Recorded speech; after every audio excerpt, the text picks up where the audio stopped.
Alright, people. We're gonna do some sheep things. Sheepishly. Something like that. We're gonna be shearing the... Oh, what do you call them in English? Hogs? Yeah. I already did the ewes. It's like a month ago, actually. Do them, because we do them twice a year. And the problem with the hogs is that their wool grows so fast. Well, at least when you're feeding them like this, you're feeding them so they're growing really fast. Well, the wool grows really fast. So if you shear them too soon in the winter time, the wool is all it's a mess in the autumn. There's too much. It has a double. It has an extra layer on it. That's why I'm doing this. I'm not really worried. So the reason why we do the ewes that early, like a month ago, is so they have enough, because the wool grows slower even though they're eating the same food. The wool just grows slower on them. So I'm actually like a week late doing this. I planned doing it last week, but my parents were away and everything went to, not hell, but there was always something. So I'm just gonna go there, because this is this used to be a dairy barn, so the light switch for one side of the house is there in the corner. So I have to go in. I'm coming in, girls. Here you go. Don't go all crazy on me. We had great success with the scanning. We only had 3 of the 117, 18 ewes to dry. This is great. Oh, God. Sorry. I know. I moved too fast. I'm sorry. So 3 were dry. And then we had nice 4-horned ones. Oh, you're not spooked at all, are you? No, you're not. You're not spooked. Anyway, I think 17 had 3. This is above average for us, way above average. And I think 8 had 1. So I have some spare lambs. Also, and like, of course, the one with 1 tit still functioning. I'm never getting rid of her until, it's absolutely final. She can't go on. She, of course, has 3, so there's 2 extra lambs there. And then these girls, of course, I think 14 or 15 have 2. And 1 dry, that black one with no horn. Do you call them poll or pollet? I know the letters. The letters is like P-O-L-L-E-D. But there's a butt of a cat. Not anymore. No, anyway. Oh, this thing. Oh, I forgot to take it. Okay. I'm gonna push it behind that door so I can work. And try not to forget it, because there was some moldy stuff in it. The light is ruined, so I won't have proper lighting on this project, which is sad. Okay, so I'm gonna put the camera up here. I'm gonna set up. I'm gonna do a lot of jobs. See if...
I don't know if Robbie's watching, but it's going to be free advertising for you here.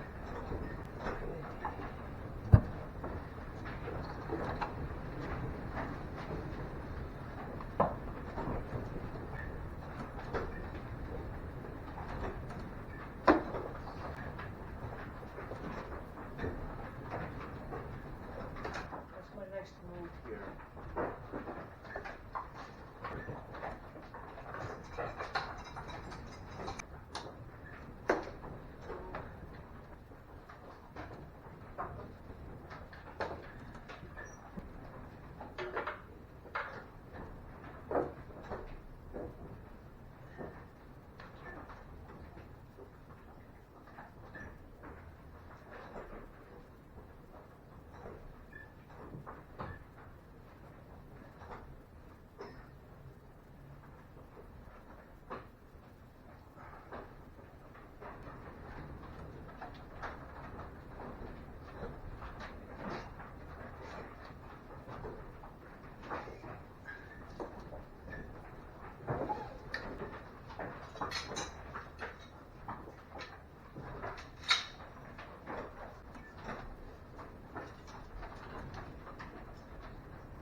Okay, just switching shoes.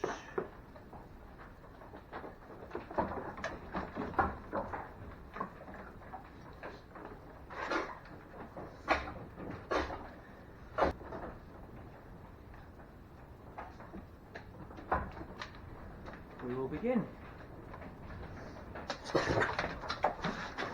Okay.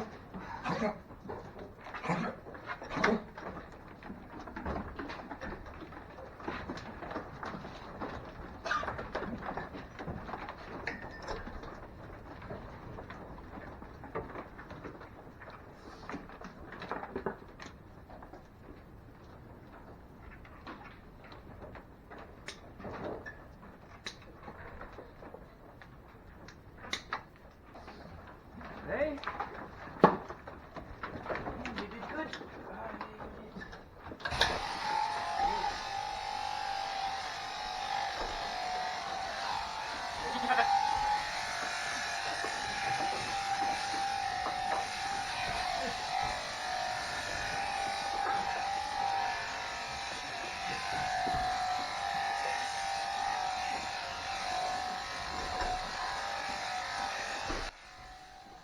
As I started shearing, I could feel the weight of the sign I had on my back, and knowing I had to do really good.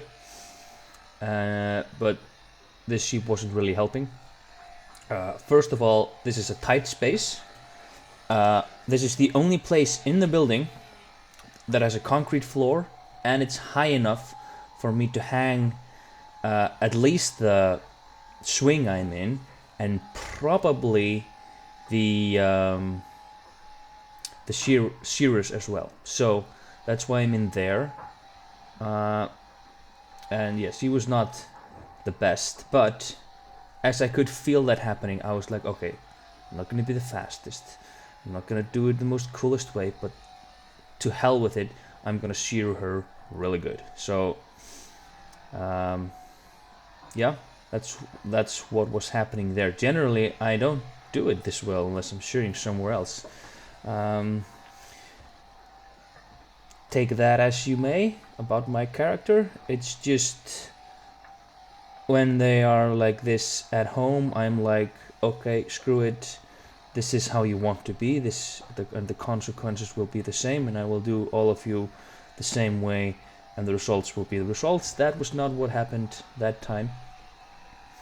I will change the angle very soon, so I won't be showing you much from this angle, because this is mostly my balding head. There's a lot of hair on it, but if you would take it off, you would see very obviously some thinning lines. And yeah, I'm using there a very small comb. Not sure of the exact width, but it's smaller. The one of the tooths at the end doesn't really stand out. And so they are pretty good for shearing hoggets. If you're good, which there are debates. You know, that thing right there. I was just like, no, I have the sign on the back. She's getting sheared properly there. And yeah, I don't remember if it was this one or another one that had a lot of fat in her wool. One of the beginning ones had it. And yeah, very soon I will switch the camera a bit. And then yeah, there I was checking her tag. Check who she was. Sorry about that. I hit the space bar and I had done so good beforehand. So right there I'm telling you about how good this wool is. Good, I don't know, good. I was debating if I should put it in the autumn wool section because there's so much on them. But yeah, I wanted to check from which ram and which sheep she was from, so that's what I'm doing right there.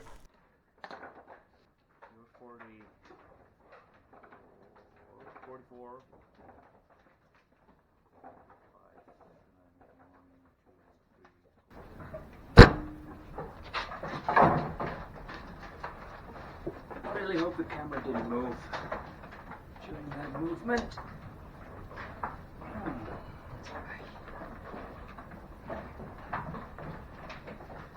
This is one of the smaller ones.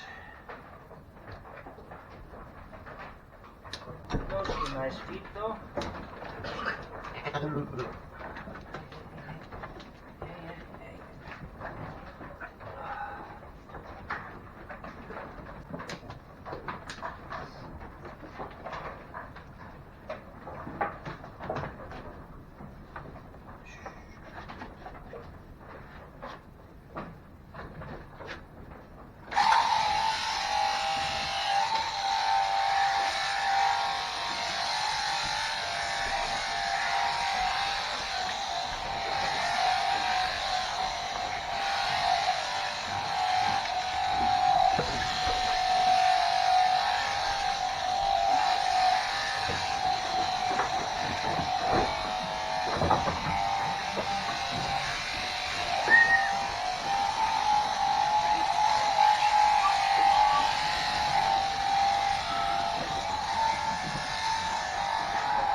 So this little one, she is a fighter. The Icelandic sheep, they are way more tense on average, probably way above average than most sheep breeds in the world. There are some I've heard that are like difficult, is the word people describe to them. The problem with the Icelandic sheep is that even when they're not moving a lot, they are big and stiff. And generally, the ones that do you the worst, meaning when you stand up again, you feel way worse. At least I can testify this to like my hips and stuff. When I have a tense one that doesn't move a lot, moves a little, or I have one that moves a lot, kicks me everywhere. Yes, I get bruises, but you stop feeling those in a while. And you can rest a little while they're moving and kicking you and doing all those things, and then you just move back into position. And again, problem with the Icelandic sheep, you have to do that movement a lot, even with the hogs or hogget. And so yeah, sometimes I do, and I tend to do the move only with lambs, to like don't do that final move to take the head back. But yeah, there you go. You can see they're right at the end. You can see the legs on her, but she's tiny, and we kept her because her mom has been a gem when it comes to giving good quality bodies. That meaning just where the good muscles are and how they are shaped. And that was her last year. Her body had broken down. I know it's not the best sign, but we were like, fuck it, we need some extra hoggets this year because we're very close to the ocean, and that year we had lost quite a few. Again, very annoying. We're done with that section of land now. It's not worth it. Anyway, we had space, we took her. I'm not sure I would have taken her, you know, if that wasn't the case. But yeah, that's it. All right, to the wall again, and the next one.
Boy, there was some fat in that wool. Oh.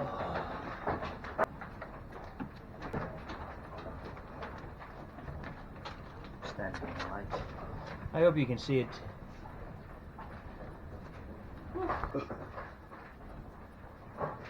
What's your number, Missy? 59. 59.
I hope for experienced shearers you can see the lack of space right there. I would have moved a little bit more there, but you know, her foot can touch it right there. Generally, in the autumn, I have this moved away from me, so there's more space. It's a little bit easier. There's hay there now, and I was trying to adjust for the not do this on a day that, there we go, I'm holding, yeah, I'm pissed. It's not very loud, but yeah, you can hear I'm pissed. I was trying to find a day where there wasn't a lot of hay, but didn't hit on the day, but that's how that goes. Yeah, okay.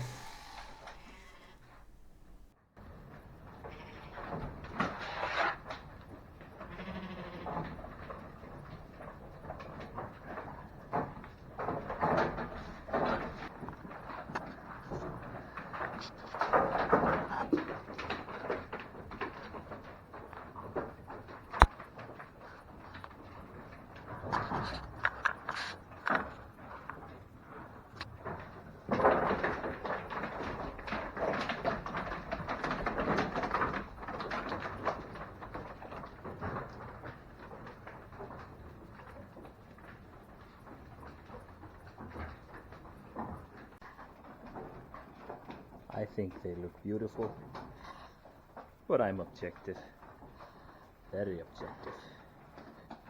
I think because I mentioned if this was a free advertisement for Robbie, I couldn't say that and not do a good job. And so, yeah, if you don't pay attention to that bit right there, like right there, if you don't pay attention to it right there, I did a pretty good job. Obviously, when we do it the second time, we don't do the stomach, so like on that one there, it's really obvious. It doesn't look really nice. But during springtime, when they're lambing and they're outside and maybe everything's wet, you're gonna be happy that it's there, really happy. Or the wind is blowing and it's protecting their udders and tits. Yeah, you're gonna be really happy.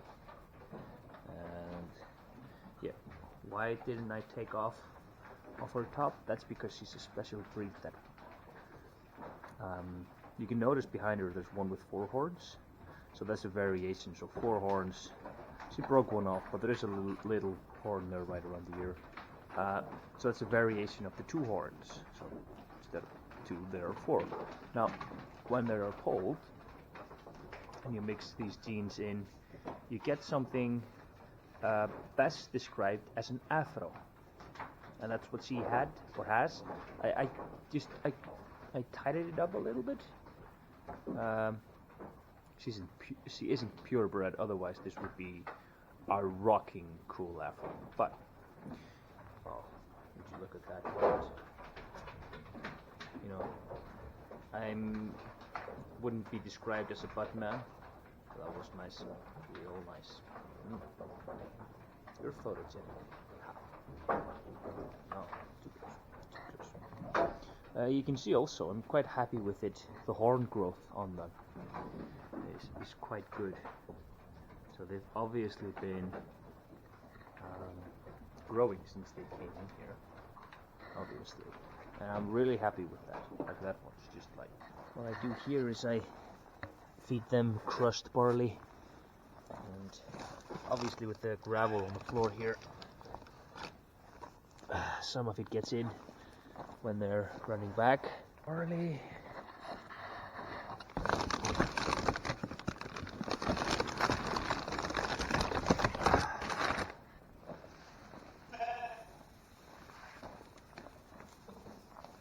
Why not? There is some good stuff in it, I hope. I wouldn't be doing that if... Anyway, let's go. Everyone knows what's happening.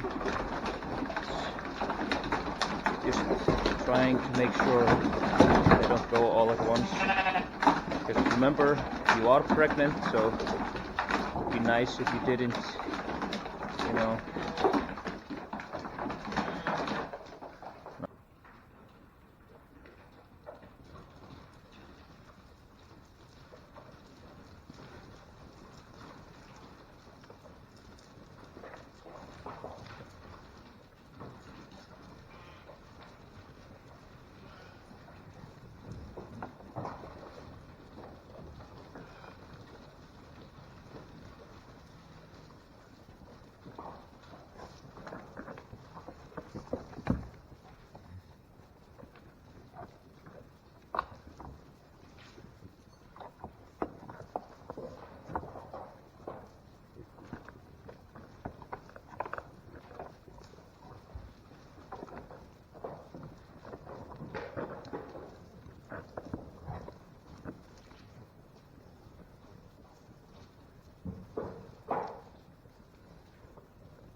good. You can see it very obviously on the black ones, but the white ones are like this too.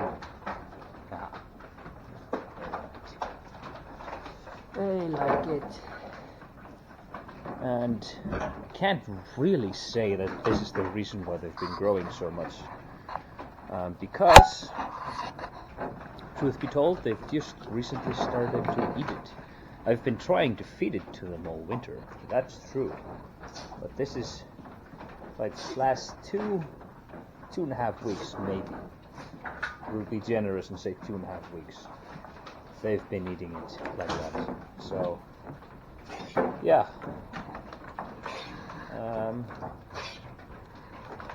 Well, I guess that's it for now. Regards from the sheep house. That's it for now. Bye-bye.